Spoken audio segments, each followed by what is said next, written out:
ખેડૂતો માટે કેન્દ્રીય કેબિનેટમાં મહત્વપૂર્ણ નિર્ણય લેવામાં આવ્યો છે। ખરીફ પાકોના ટેકાના ભાવમાં વધારો કરવામાં આવ્યો। ખેડૂતોને ખેતીના ખર્ચ સામે 50% વધુ ભાવ મળશે। 2.60 લાખ કરોડના ખર્ચે પાકની ખરીદીનો લક્ષ્યાંક છે। કોલસાના વપરાશ માટે સરકારનો મોટો પ્લાન છે। કોલસાનો ઉપયોગ કરી સીન ગેસ બનાવવામાં આવશે। ગેસ ઇમ્પોર્ટ કરવાની ઝંઝટમાંથી જ મુક્તિ મળી જશે। ગેસ ઉત્પાદન વધતા વિદેશી નિર્ભરતા પણ ઘટશે।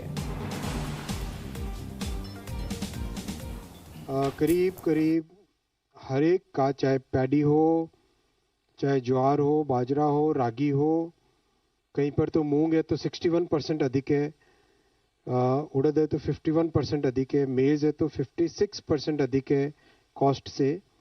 तो हर एक क्रॉप का 50 या 50 से अधिक परसेंटेज है और इंक्रीज भी सब्सटेंशियल हुआ है।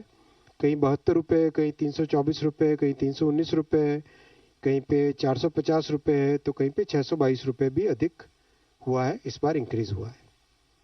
ओवरऑल बहुत सिग्निफिकेंट इंक्रीज हुआ है और उसका बेनिफिट किसानों को 2,60,484 करोड़ रुपए के हिसाब से मिलेगा।